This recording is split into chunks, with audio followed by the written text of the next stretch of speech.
United Independent Compensatory Code System Concept, pages 62 through 79. And the question, getting started, question I like to ask everyone is, has these pages allowed you to reflect on how you've been using your time and energy, and has it allowed you to perhaps change your schedule or better your schedule or better your time and energy? You would like to answer that question? Be my guest. I can start. I really appreciate this chapter, the way they, excuse my dog howling in the background, but I really like the way they talked about the relationship we can have with like trees and nature and things, um, and like how to disengage from materialism. And I feel like so much of today's life is getting us in so many different ways to like spend as much money as possible, even if just watching commercials of like YouTube or whatever TV. So definitely helpful to refocus to avoid as much of those types of scenarios as possible. I just like remember like when I was younger, it was just like fun to go to a mall or like a shopping place or something like that, and like to just see that as like spiritually, I don't know, draining you. So yeah, this has been helpful for that.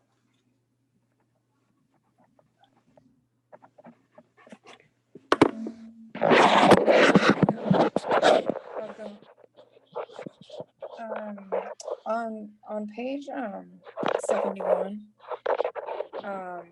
this how do you say it?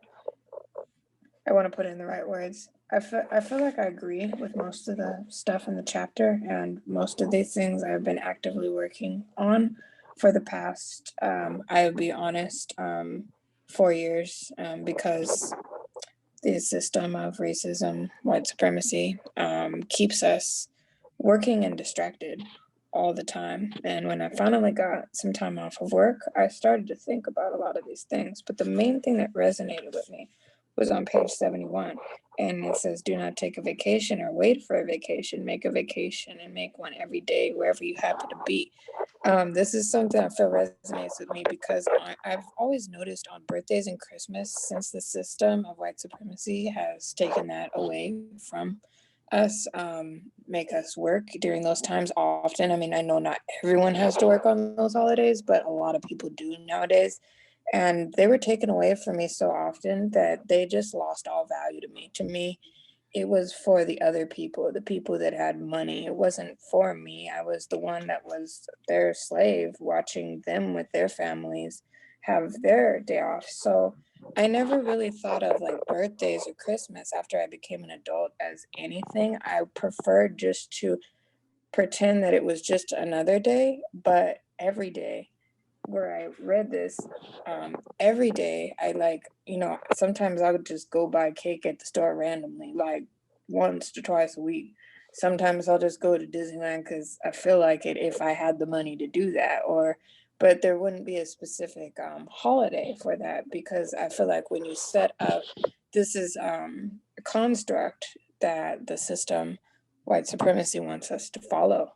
And if you take value away from those holidays, just like taking value away from some of the harsh words, if you take value away from them by giving back to yourself every day, you don't really even have a need to celebrate those holidays. Like to me, Christmas goes by, Thanksgiving goes by, my birthday goes by, and it's just another day because every day to me, if I'm alive, I'm making sure I'm making the most productive use of my day. There isn't a special day to do that on because you can't really plan for those days. Sometimes you get sick, sometimes you have to work. But if you try the best you can every day to take care of yourself, you won't, I mean, at least I don't see a need for man-made holidays. And that's it for me. Well said, Sandra. I totally understand and agree. No need for any so-called man-made holidays. Anyone else like to answer the question or chime in?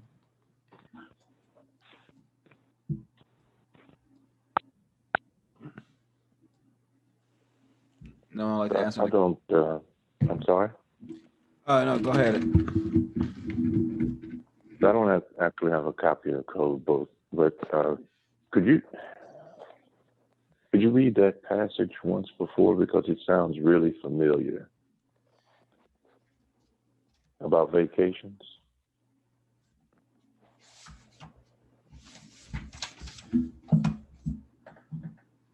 I don't remember that being in the first code book. 71. I'm sorry? On page 71, the one that I was talking about, or a different one? Yes, yes. Do not take a vacation or wait for a vacation. Make a vacation and make one every day wherever you happen to be. Do something that will constructively stimulate and refreshen your mind and body. For instance, sit quietly and think constructive thoughts. Write a plan for future constructive activity. Engage in some constructive physical work of your choice. Read in a relaxed manner some writings that will give you constructive information. Engage in constructive conversation. And it says not engaging in sexual intercourse more than 2 times. I know we already talked about this stuff. I'm not sure who was here last time. Quietly look at and see, or quietly listen to and hear the sights and sounds of all things around you.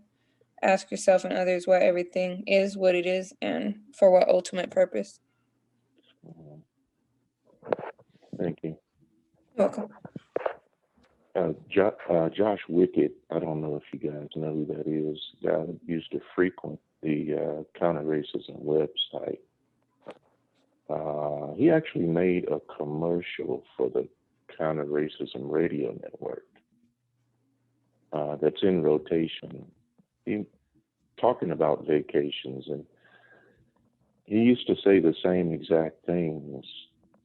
This was like 15 years ago, and the commercial is still in rotation today. So to hear that part of that was in the second code book is very interesting. I thought that was very interesting. Thank you for reading that. Yeah, thanks, Sandra. So in my experience with the system of white supremacy, I've noticed that in area 1, economics, time and energy, non-white people have been trained to use their time very unconstructively and destructively. Is this a pattern I am alone and experiencing, or is this something we've all experienced? This is something I definitely have been noticing and experiencing myself as well. It's like, even before I try to do constructive habits and implement constructive things, I always had those like one thing, like especially when it comes to like health, it's like snacking, or when it comes to like, what is it called, like trash talking, or like when it gossiping, if you will, if that's the correct word, gossiping. So it's just like these natural things that I have been conditioned to do and have been practicing, like, okay, don't do that. That's where this book has been ultimately.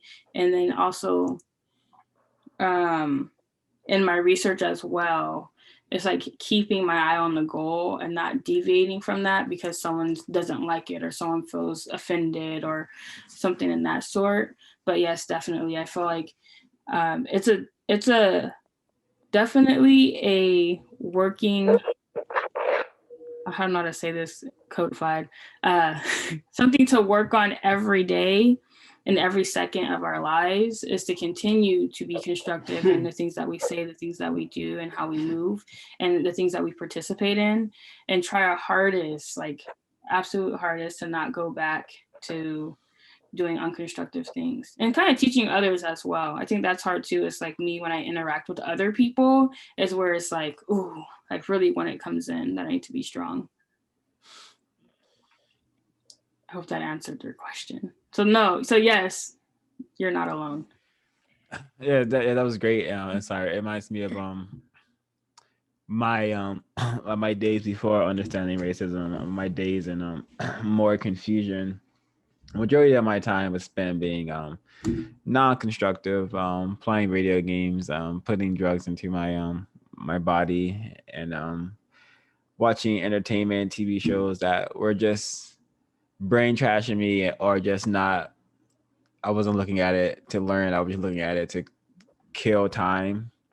And I think the non-white people who happen to find themselves with a lot of free time, they call it, also have a hard time using that time constructively. Like I was a person who has historically have had a lot of free time, but I'm just now learning how to put this free time to constructive use. Now I tend to be constructive, I would say, for I attempt to be constructive 24 hours a day, which is still not easy in the system of racism, of course, because we're forced to do a lot of things we would prefer not to do under this system. But this chapter, area one, has definitely should allow a lot of non-white people, especially victims of racism, to use their time a lot better, I believe, and energy. Because a lot of things that we should stop doing is mentioned in this area, like arguing with one another. Um, a lot of things that I don't need to list them all because we're probably going to cover more of them. You don't have any comments or questions? I do. Mm-hmm. I wanted to make the statement that when I was younger, I feel like I had this problem with free time. Like I always felt that I was bored, and I think I hate to say this, but I was just thinking about this the other day, and I realized it was because I mean, I always used to read when I was younger, and I always was intellectual, but one day it kind of just stopped when they gave me too much work to do. Like it was overwhelming. It was like I'm either gonna do all of it or I'm not gonna do it at all. I'm not gonna play a game that I know I'm gonna lose and put all this effort into something and spend all my time doing this. So I kind of rebelled against that and started paying more attention to. I wouldn't really say I was impressionable by the media, but it was just more of a distraction. Like the media, what I mean by the media is just, watching these stupid shows, the Judge Judy, the Mari, just this stupid nonsense that would, the word kill time. And I noticed that one of the reasons why I didn't why I shied away from reading is when I was young, it was kind of hard for me to accept the realities of life. And every time I read, I would get really bad anxiety because I knew it was the truth. Like I knew I couldn't unread it. And when I watched like the sitcoms and those types of things, I was led to believe, or I felt like that was like far from, reality. Like that was kind of fantasy to me. So it was easier for me to live in this alternate reality, because the real world was too hard for me to really accept or handle at that age. And I think that that's where a lot of youth are at, is that when they think about when they try to educate themselves, it's a lot of negativity if you really are in search of the truth. And once you know what you're reading is real, then you're in a position to have to do something about that. And for someone that's young, I think young people particularly have been programmed that not to think about that stuff. So I feel like it kind of clashes with the programming that we're subconsciously unaware of, and that's what makes us say, oh, I don't like to read, I don't, because maybe that is just too much to handle with the current state of anxiety, depression, and brainwashing. Too many confusing messages. It takes a long time to decode some of these things and really come to terms with how much you've been brainwashed, so that when you're reading something, you know how to emotionally handle it because you're deprogrammed. Thanks for that, Sandra. Um, wow. I remember as a for some reason, I never have had an interest in using my time and energy constructively, and until I realized that I have been programmed to use my time and energy destructively. Um, you don't have anything else to comment on? Thanks again for that, Sandra. I think that gives people a lot of stuff to think about, especially me. Okay, I'll go. In regards to non-white people or black people spending time unconstructively, I would definitely say that has been a thing throughout this pandemic situation. I mean, for once, we actually have nothing but time on our hands, but we may not have the resources due to us being out of a job or something. But we can use this time constructively to at least like read a book or something. Reading a book is free. Um, well, the library is closed, so depending on where you are in the world. Ours is open. So that could deny you some access to information.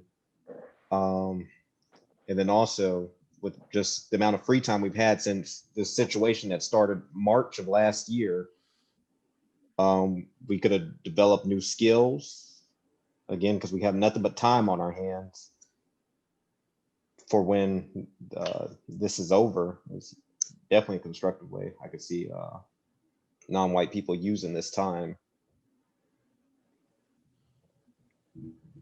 And that's all I have for the moment. Thank And you. one thing I wanted to add as well is that when I bring up this word constructive to others and like explaining and trying to help them understand this idea of being constructive and using their time constructively, I find it might be a little bit difficult for them due to like what Sandra was mentioning and Swa and others, or O5, have been mentioning about their life not being as constructive until they came to be constructive. So it's just very interesting. The reason why I bring this up is because I find myself like having a hard time with like, okay, why can't they use their time constructively?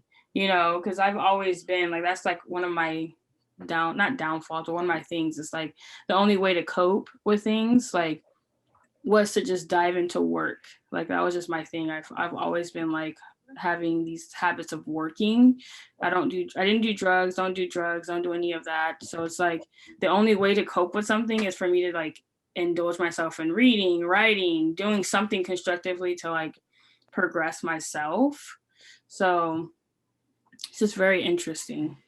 So I think it's just something I'm learning as well too. It's like when I'm to be open, when I bring up this word constructive, is everyone doesn't have like that work ethic. And the reason why I say work ethic is because they can just transfer that energy to being like reading constructive books or constructive projects and things like that. So it's very interesting observation. Another something else I want to mention about time and energy and how people use it is that I've also noticed because I've had the experience of being around white people and seeing how they also use their time and energy. And I had a white associate whom when we were in high school and whatnot, they spent most of their time reading, and they would always read books, a ton of books, and I would always ask them about what these what all the books were, and ask them a ton of questions about what the books were instead of reading the books myself, because I thought, hey, this person already read the book, I could just get all the information from them. And in hindsight, I'm like, oh, white people, most white people, well, at least more white people than non-white people spend their time doing stuff like that, being constructive, because I noticed that white people, they tend to read like automatically. It's not something that they have to be forced to do. It's just something they grew up doing versus black and non-white people. And not just reading, just constructive things, period. Whether that's being involved in the so-called stock market or the many other things that white people do that benefit them versus the things that non-white people do not do. Yeah, I have to agree with that. I one of my things before joining this book club is I used to go on YouTube and watch. They're called booktubers, and I kid you not, they're all white, and um, I would literally watch them explain and go in depth about this book and do some type of analysis of these different books that they read, and I just sit there like, oh, that's so nice, you know. But it's just, yeah, to second that, there's a bunch of people on YouTube called booktubers, and that's all they do for a living is read books. I I think it's because a lot of their jobs pay them more money for working less. So the habit of like having constructive time is easier to have when they have less time in their day. And I think we're programmed to like, we need to work. We need to work as many hours as possible, as hard as we can to barely make our rent on our beat up, apartment, if that. Nowadays it's the car for a lot of people. So I think that since they have extra time on their hands, it's easier for them to adopt that habit. We can all adopt that habit too. It's just much harder for us to fit that time in since they've kind of booked up our schedule with being the slave for them. So I think that they don't want us to do that at the end of the day because that takes time off of us being a slave for them. And if we read, we might figure out how to take care of ourselves without their system. Exactly. They don't have any portions from the book they highlighted, they like to read, caught their eye.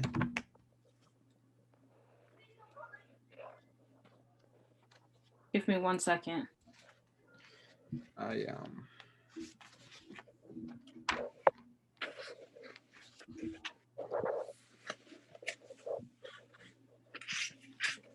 Oh, I have one thing I'd love to add.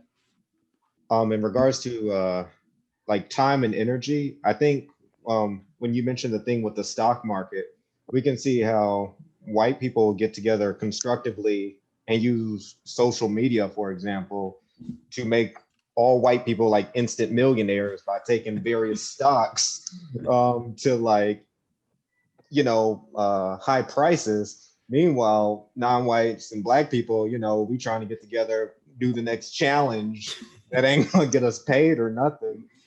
But and probably right now there's some usual suspects somewhere right now on a Zoom call like us. They talking about what stock they're gonna send up tomorrow, and some black people are talking about the challenge they're gonna do right now.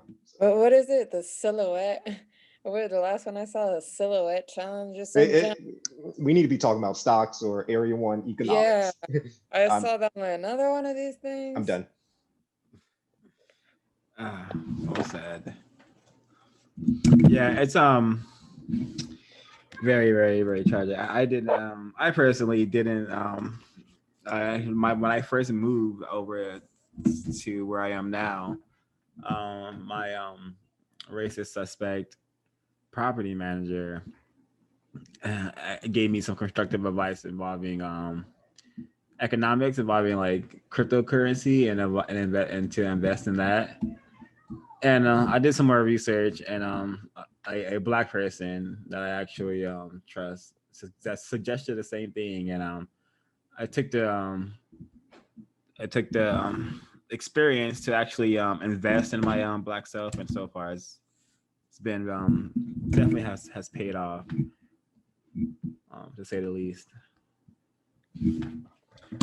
Ray, did you find what you wanted to read? Yes. One of the things that stood out to me was in these pages, like at the very beginning, is the temper, control your temper, and also avoid excess as well. So the reason why control your temper has stood out is because like this is like what I grew up in almost, it's kind of just like yelling and just constant like bickering over and over again. So I think this is great too, because sometimes I catch myself, like I do not argue much or like even get into that hot seat often. But when I do, it's just like fire, like it's quick and it just snaps, you know. So I think that would really hit home for me. It's just like, especially when it comes to like someone who is not being logical in a situation, I just have to continue to ask questions and continue to remind myself, it's like, I'm going to sit here and ask questions until I feel comfortable, you know, instead of like responding, it's just ask questions. Thought that was really great and something to say.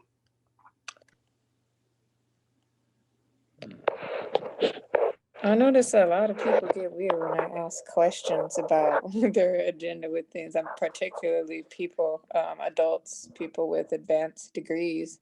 It's almost as if they're not used to anyone questioning anything that they're saying or doing. And when you ask them, like, I noticed this response, like, I didn't mean to make you mad. And it's, nah, I just want to know what you plan on doing with my son's education.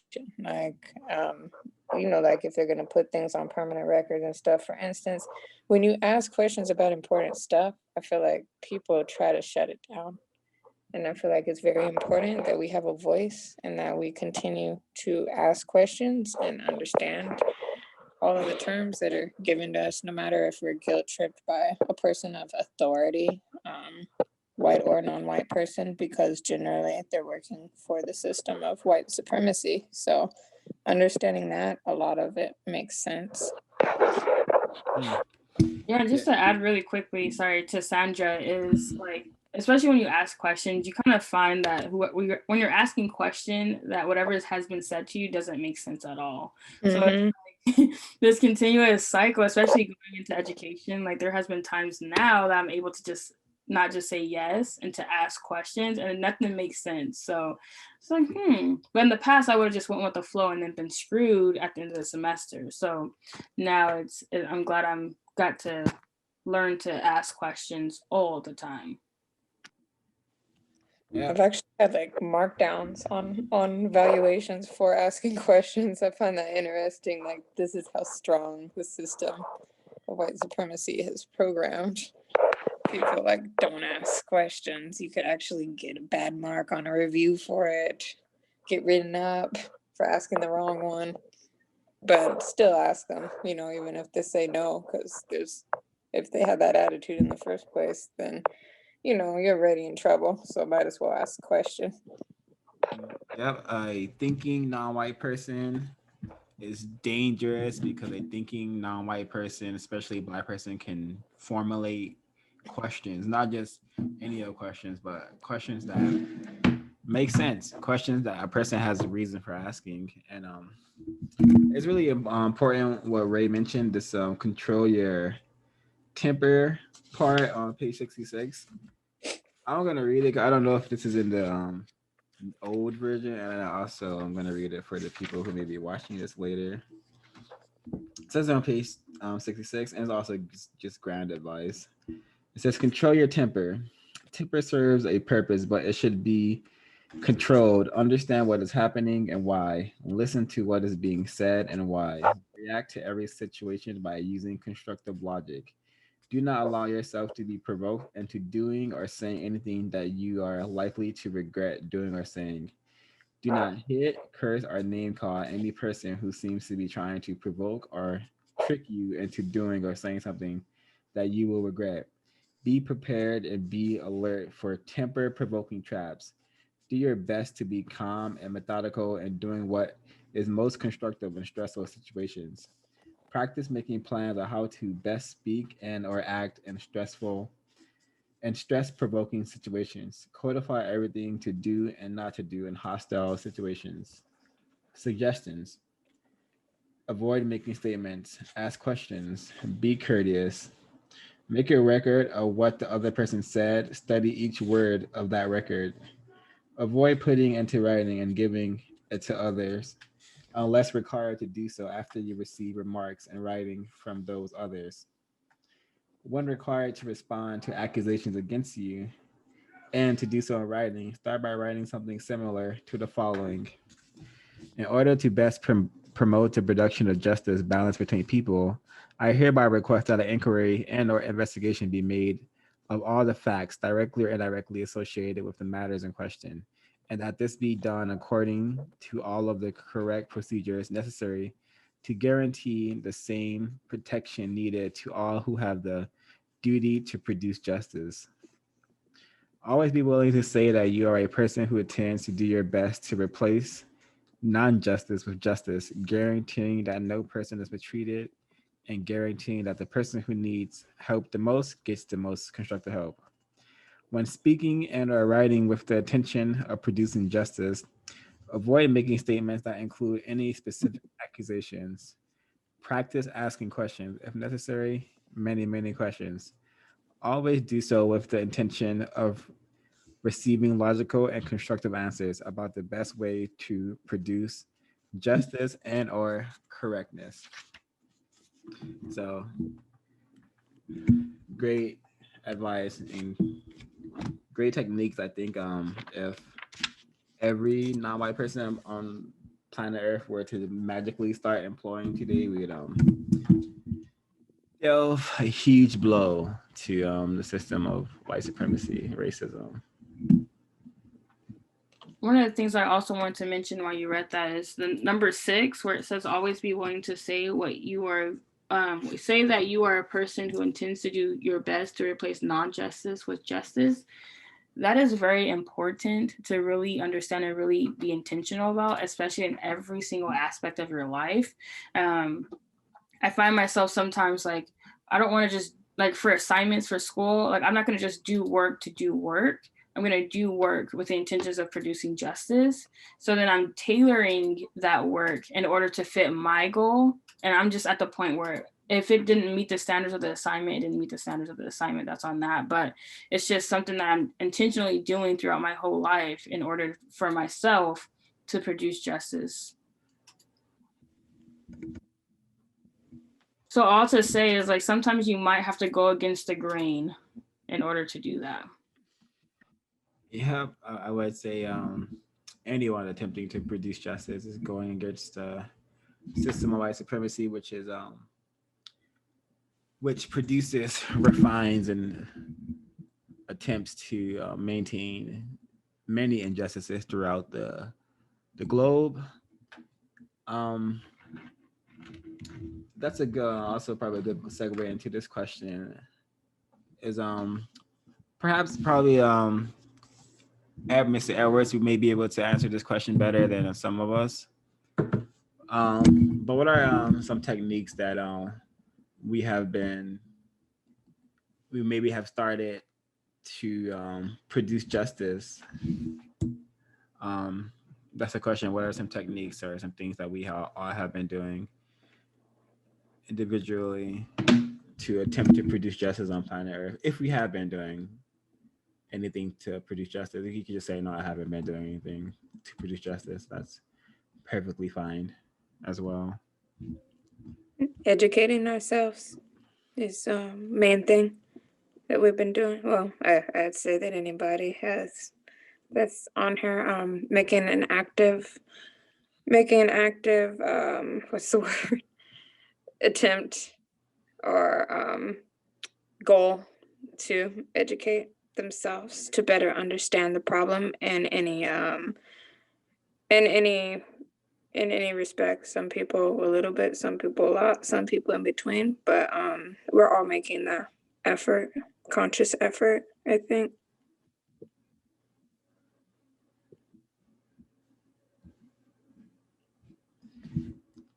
Thanks for answering, Sandra. Anyone else like to answer? Attempt to answer? Is that a question for everybody? Mm-hmm. Okay, thank you.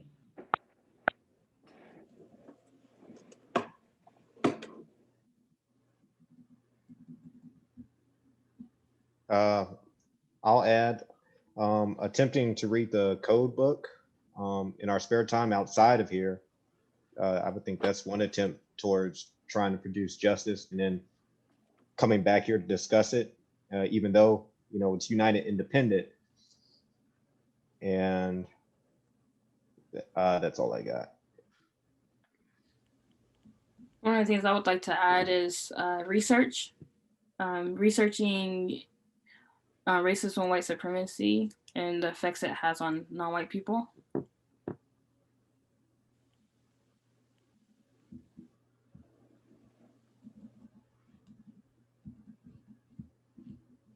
I'll say reading, studying it, researching it, and teaching my young one is all that I'm doing right now. It's all I am, trying to figure out everything that's going on. So just trying to continue to read until there's nothing else to study, which will be probably to the day I die.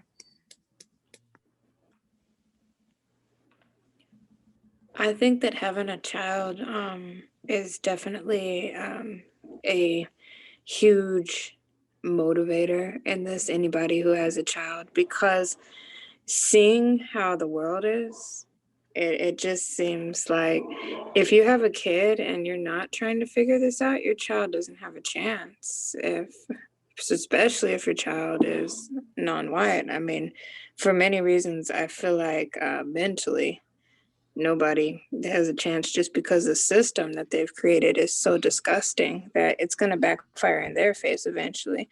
But right now, the non-white people do not have a chance unless they educate themselves against the current system that's hurting them. And the kids don't have a chance if they're blindly following a system that's against them. So I think it's very important for the parents to educate themselves on the issues that are happening due to the system of racism, white supremacy, because otherwise it's just going to keep continuing because it starts with the kids.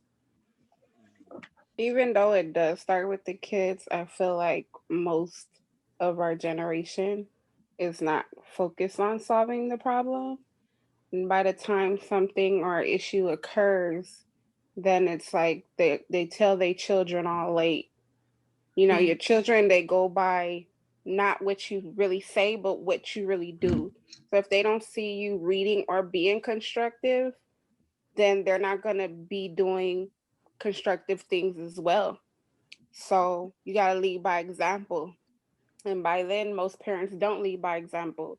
And then their kids get messed up in a society that they don't even know that is run by white supremacy or by the system until something damaging happens. So basically, it's like we're teaching our youngs too late. While we're trying to wait for a school system to teach them, we should be actually trying to teach them. Yeah, the teaching needs to start in the womb. Just how a victim starts their prison sentence of being a slave to the system of white supremacy in the womb. Attempted parents who bring in offspring must teach their children about the system while in the womb. One of the ways I've been attempting to produce justice is just being honest with like the situation of Black people and reality when I'm speaking to my victim unit, because I have a cousin who's about to bring in another prisoner of war, and they are not equipped to bring in a warrior who's going to understand the system. From what it looks like, just going to be another prisoner of war, unaware of what's happening, just spend their life being victimized. So I was sending them a lot of content, like a lot of Dr. Wilson stuff, in hopes that they will start listening to it before the offspring is born.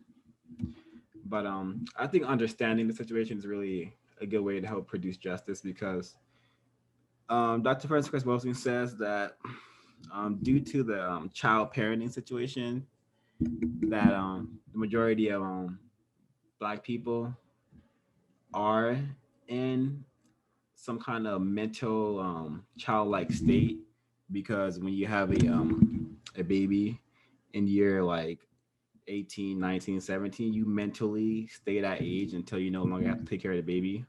And this is why on my personal Facebook, with my so-called family members and people I grew up with, they're still doing the same thing they were doing like 10 years ago, posting pictures, doing challenges, and just doing things that children do, which is seek attention and attempt to show off. So I really shouldn't be getting mad at these people. And they just need to understand that these people have been heavily victimized by the system of white supremacy, and the people who to blame are the racist suspects. And but it's still very tragic. So me understanding what's happening is and sharing that in constructive ways is how I hope to be producing justice on planet Earth. You know, that's the last time I remember that we were talking about that. I thought that that was interesting. Where that you stay the same age as you were until your kid grows up, like from when you had the kid. But I kind of got a little bit, I don't know, inquisitive and started like thinking within myself, I guess somehow, because I had a kid when I was 19, and like I started wondering, like, well, for one, when I was 19, like I was considered, well, people didn't think I was mature because of stereotype, but the things that I did I know were more mature than average, such as never calling off, prioritizing my car payment, taking care of my kid, not going out party. But I think that it's one of the biggest obstacles that I have is that people just assume that stereotype that, since I had a kid at 19, I'm just another unwed, immature single mother that, because some of the things I hear when I meet people, like other non-white people even, are just like kind of attacking me for being a single mom. Like, oh, well, you're one of those that was too immature. And I feel like it's, I see it a lot, but I wonder, does that, I'm able to accept if it applies to, every person, but how would we really know if that applied to us or it didn't? Yeah, one would just have to really do that personal study to figure that out. But what I would respond to people who assume you to be a negative or a unconstructive single mom, and you just say you're a single mom due to the system of race and white supremacy, that is the kind of arrangements that are supposed to happen in a system of racism and white supremacy.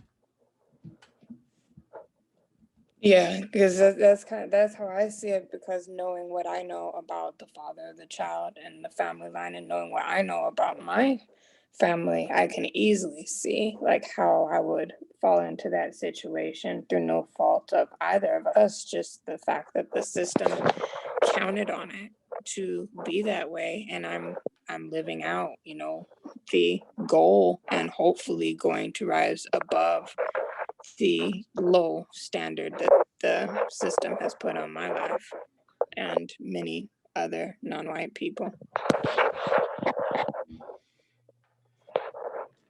Truly inspirational to hear victims say anything. Sounds like they're understanding what's happening and understanding the need to counter the system. Any more comments?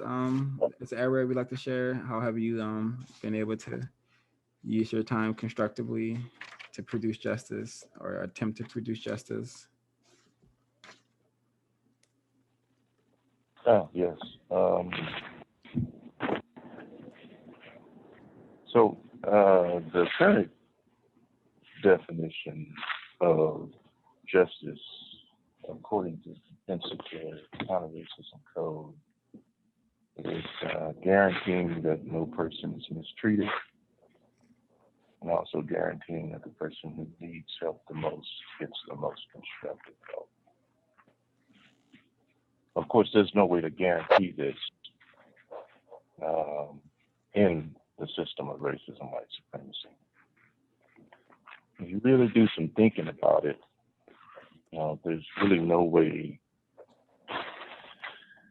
to guarantee that unless all people in the known universe are doing that. Probably the majority of people on the call today have not gotten that far and had, discussions with Mr. Fuller about it and come to that conclusion. But there's really no way to guarantee that. No person is being mistreated unless no person in the known universe is mistreating anyone else. That's the guarantee. So the objective of course, is to get to the point where you're able to guarantee that. Meaning you as an individual person, have to be going through the process of being able to guarantee that as an individual person, meaning you're doing your part to get rid of the system.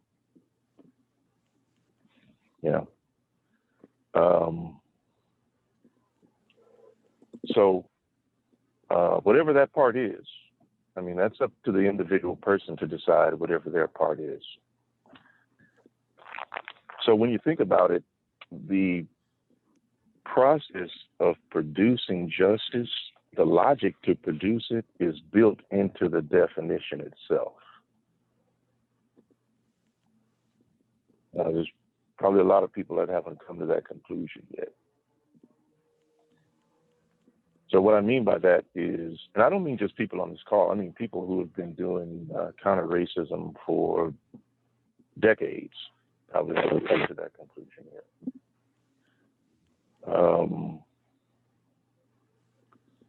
So the idea then is to every day, each and every person who wants to produce justice or is attempting to produce justice, to make sure that they are not mistreating anyone. As an individual, we have to make sure that we're not mistreating anyone. And we have to make sure that at all times and in all places, whenever possible, that we are providing people with the constructive help that they need when they need it as an individual person. Now, once all the people in the known universe are doing that, then you have the guarantee. But that's not to say, and I only say this because I know a lot of Black people do this because I used to do it, and I used to talk to a lot of other Black people who used to do it, and who still do it. But that's not to say that you wait for other Black people to do something before you do it, because as an individual person, each person in the known universe has a reason that they are here on this planet. So you don't wait for another Black person to do something for you to complete the reason that it is that you are here in the universe. You just start doing it. Whatever that reason is, whatever it is that you have concluded is the reason that you're here on this planet, you just start trying to accomplish that. It may be more than one reason that you're here, maybe 10 reasons. You just start to do that. You don't have to wait on anybody in order to do that. So with that as the perspective, there's a lot of different things that I've written that I'm doing currently to go down the path of producing justice, what we used to call promoting justice. And I have a website, currently working on that.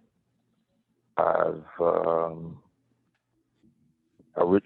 written a book, How to Support and Defend the United States Constitution for Victims of Racism, White Supremacy. And I've also written 6 children's books. I'm feeding the homeless weekly.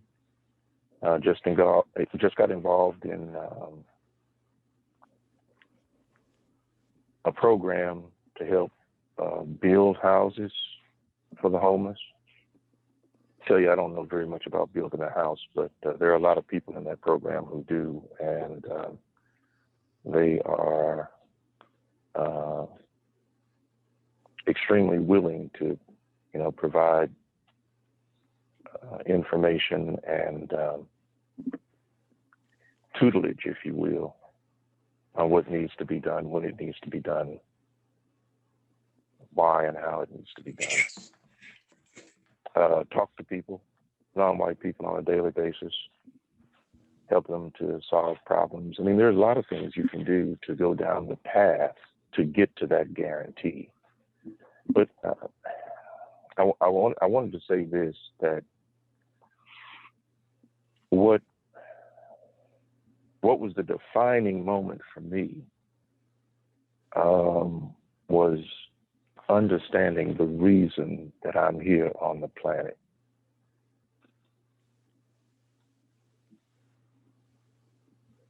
Now, once that's connected to, producing justice, or more importantly, producing peace, that's harder than producing justice. You think producing justice is hard? Producing peace. Once that's connected to the reason that you're on this planet, then nobody can shake you from that.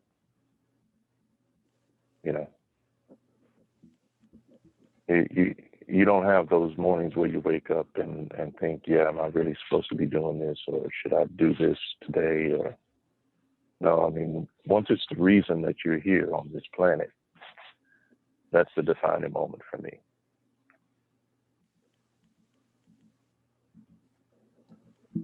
I'm off the mic.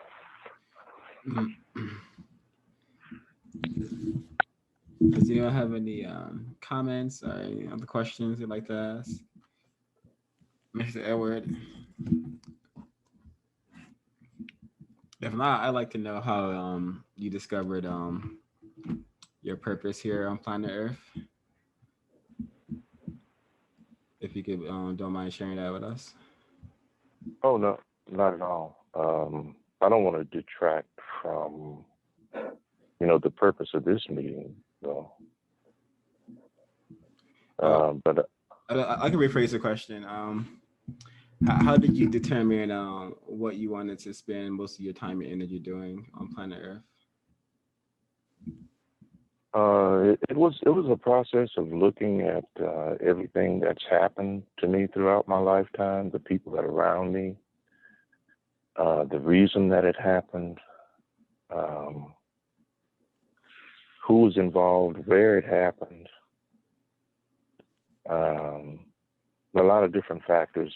I mean, all six: who, what, when, where, why, and how, in reference to things that have happened in my life and things that are currently happening, and the way that it looks like things are going.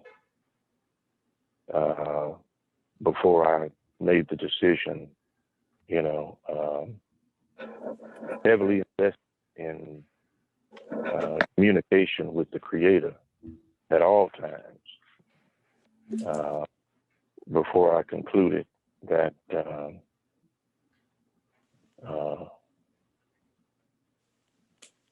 what my purpose was supposed to be. So it really takes some thought. It really takes some self-reflection. Talking to people who are older than you, that were around you when you were younger, listening to them explain different aspects of, what was going on at the time, even though, because at young ages, we are not able to understand a lot of things. And there are some people that believe that we are, but I mean, we certainly don't prove that we are. I mean, so listening to various explanations from various different people really helped. And that goes back to something that we talked about earlier in this meeting, which is asking questions. And that's really a difficult thing for a lot of the reasons that people explained right on this call, Sandra and others, because people have an allergic reaction to being questioned. They really don't like that. And so, but you have to get into it, right? You have to get into it and start asking questions, even if it's not phrased correctly.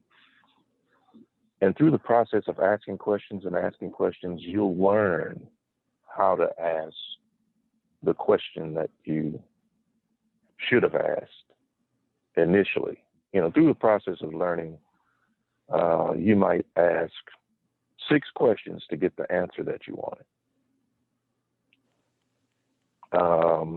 And go back and take a look at all those questions. Say, oh, I could have asked this. I could have replaced this with that. If I just asked this one question, E equals MC squared, right? That one question, the one that fits into the palm of your hand, the E equals MC squared. That explains how the universe works, right? So if you can boil it down into one question, what would that question have been in order to get the answer that you needed? But you can't wait on that. You got to get in, you got to jump in, you got to start asking questions. And through the process of learning, you'll figure it out, along the way. And, you take your bumps, take your lumps as you go along, because, you'll find out that, there are going to be occasions where you say, yeah, I never should have asked that. And that's part of the process of learning as well. But, a lot of things happened in my lifetime, and I had to talk to a lot of people I didn't want to talk to, in order to kind of figure things out. Okay, so I've decided that, and as individuals, we're all going to come to that conclusion eventually, hopefully, that I'm supposed to be doing these 5 things, or I'm supposed to be doing this one thing, and doing it as well as I can do it, Now, the hardest part of that process, of course, is telling yourself the truth. You're going to struggle with that. All people do. So, and it's painful. It's uncomfortable, but you have to become comfortable with being uncomfortable. And if you're going to tell yourself the truth and figure out the reason that you are here on this planet. That's all I have to say. Unless there are other questions. Not for me currently, but thank you so much. Yes, sir. Any more comments about what we read, pages 62 through 79?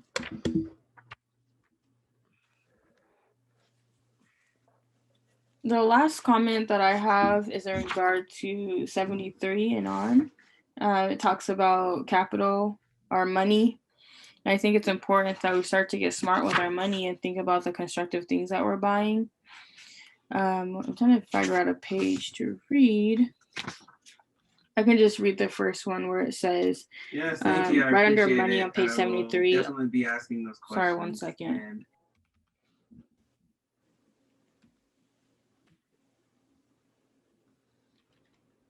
Is anyone? Okay, sorry. Mm-hmm. And I can continue. I'm in shared space. Okay. It says, according to the compensatory logic, there are only 3 major ways of gaining so-called capital: inventing and or providing something that is wanted or needed, robbing and or stealing, or asking, requesting and or begging from someone who has capital. And that reminds me of like government programs and not being afraid to just say, hey, give me money. But yes, I think that was a great way to say like how, like, what is the proper way of gaining capital and what is the proper way of not obtaining it. Mm-hmm. Well, this chapter definitely mentions that you don't want to gain any so-called capital by robbing, stealing, or cheating for it. But I think when it comes down to your own personal survival code, you may sometimes need to still something to survive. If things get that dire, I don't think a person should just starve to death. But I really thought it was interesting how he encourages um black people, non-white people to beg for the things they need. And I think that makes sense. I beg people all the time, to black people in particular, to perhaps try to get serious about the problem, individually, or through with the book club's help. And also, I beg white people to, for them to use their platforms to share the book club, and also to see if they have any black non-white associates who may be ready to take the path out of confusion. So I think begging can be is constructive. I think it's something we should be ashamed for doing if we are born into a system that makes every non-white person a born pitiful prisoner of war, poor beggar.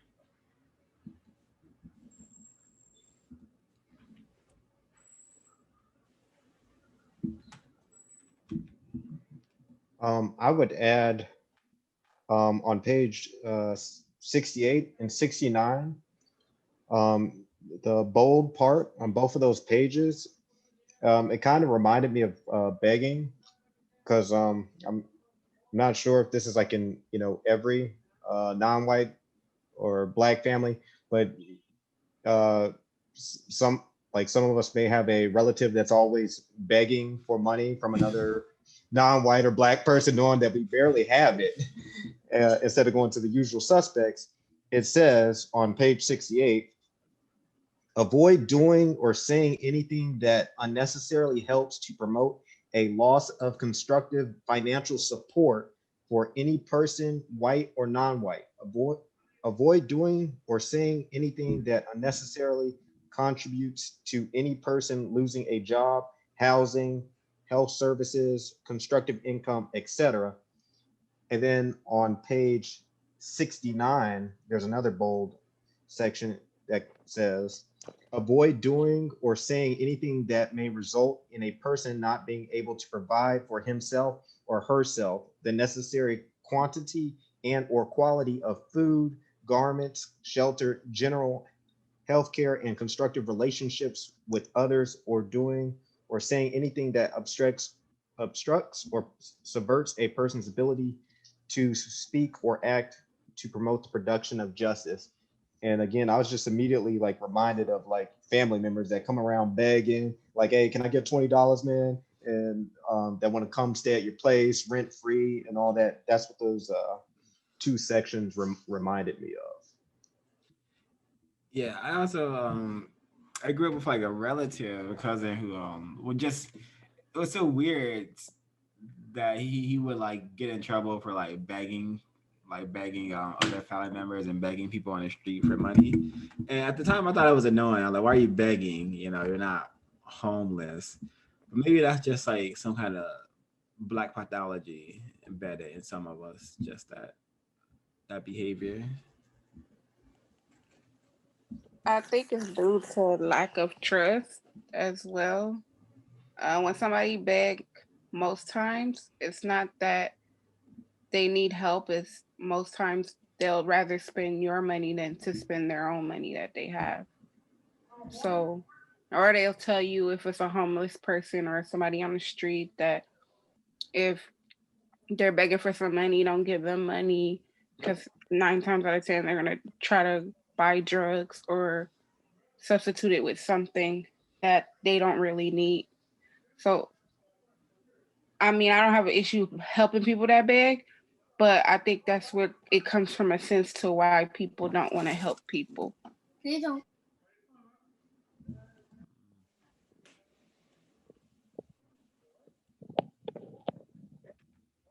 I, I'm thinking we should move into final comments. Anyone like to start?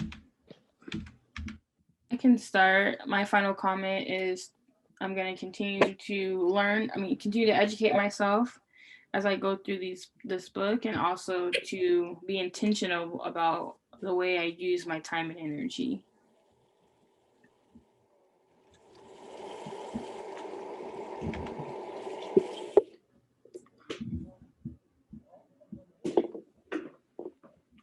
Final comments from me. I definitely am going to be very mindful about how I spend my time and energy. I'm going to make sure, that what I do with my time and energy is used constructively and, mainly used to contribute to solving the main problem in the world. So yeah, just a very different outlook. This stuff is very informational, informative. What can I say? Once again, shout out to the Code and Neely Fuller Jr.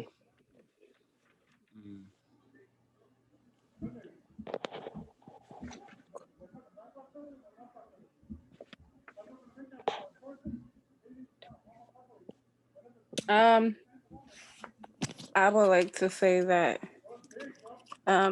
reading these pages taught me that I need to be more constructive with my time as much as I am, but not to procrastinate as much. My time can be filled with a lot of constructive things that I can do for myself as well as for my child or people that are around me that are not trying to be constructive. But to not possess so much material things and to use my money in proper ways instead of just spending, because people say you make money to spend money, when I can invest in so much more that's constructive in different parts of my life, that it doesn't make it harder to do.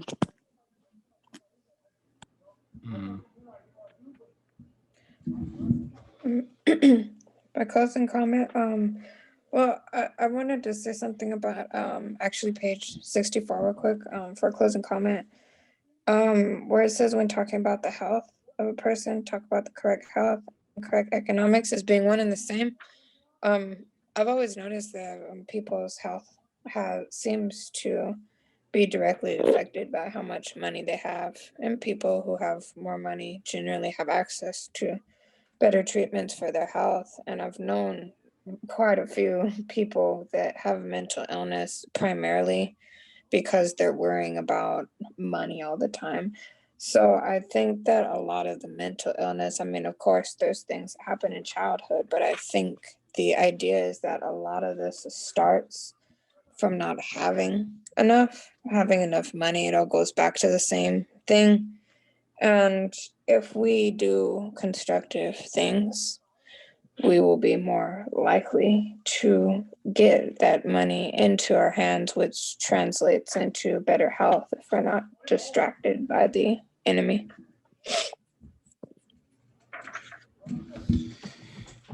Yeah, my closing comments are I hope to continue to refine my code and the way I use my time and energy, and ways to counter the system of white supremacy, and to get more Black people aware that they should be on assignment, which is solving a problem. I do believe every Black and non-white person is Black for the very reasons to solve the problem. But I could be incorrect in this thinking. I do think this is a very huge necessary read for victims of white supremacy, especially this area of economics, because far too often we can find victims of racism just not using their economics constructively, and this century, this 1,000-year-old habit needs to get sorted out if we're ever gonna solve the race problem. Yeah, that's all I have to say. Anyone One else want to give some final thoughts, remarks? Yeah. I'm sad, that I wasn't able to make it. Came in at the end, but I know that a lot of great stuff was spoken today. A lot of constructive ideas floating around. I enjoyed this chapter, and so far what I've read, I enjoyed especially the section on 67 about avoid wasting time and energy doing things that are useless and or non-constructive, and then instead doing things so listed. I will be watching the recording, and I hope next time the white supremacists won't work so hard to keep me away from this. I found this chapter to be, or this part of the chapter to be really informative, and especially when it comes to my relationship with time, sleep, food, and I'm definitely going to be implementing a lot of it into my day to day. And I would add, in regards to the pages that we read, this is something that we can see every day going forward. And as long as you remain underneath this system, the economics is yeah, it's going to be a daily part of our life in the system.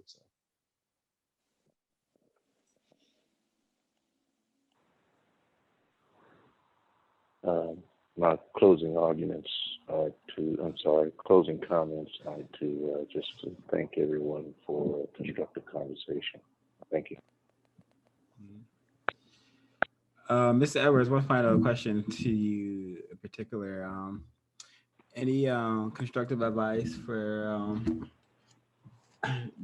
new attempted counter races on how we can use our time and energy if we're trying to fill up hours?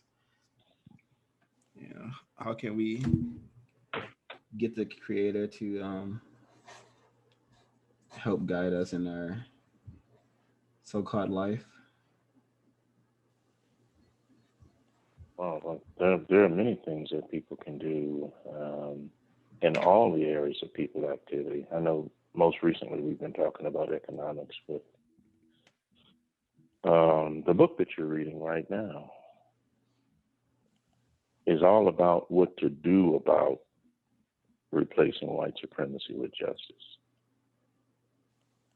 The first time I read the code book, the 1984 version,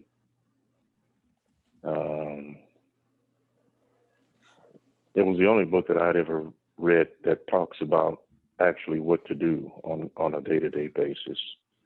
A lot of theories and concepts and philosophies and whatnot, but I forget the page number of. So there were four things that were mentioned. One of them I do remember, which was eat and sleep correctly and only as necessary. I think that might have been the last one, but there are four things in that particular section in the code book. Any of those four things are all constructive things that people can do on a day-to-day basis. The rest of the book, to me, was just to understand how the system works and to mention some things that you can do about it. But those four constructive things were paramount in my mind.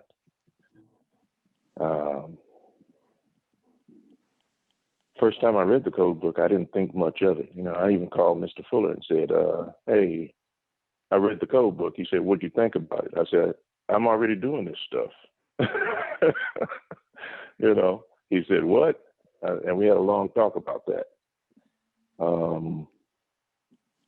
But that comes from, years and years of growing up in the hood and knowing some of the Black Panthers when they were around, and even when I was a little boy. I have older sisters who dated some of the Black Panthers, so just a lot of different things. Being exposed to the Nation of Islam, I was never part of that organization, but I was definitely some guys I grew up with in the neighborhood. Had already completed processing, as they call it. Just different other organizations and people throughout my life, and so I kind of understood what I should be doing, but didn't really know, right? But that book helped me to focus, on the use of words and focus on constructive things that I could do on a day-to-day basis in order to achieve what I consider to achieve my ultimate objective. So there are many things throughout the book, and throughout other aspects of your life that you can do to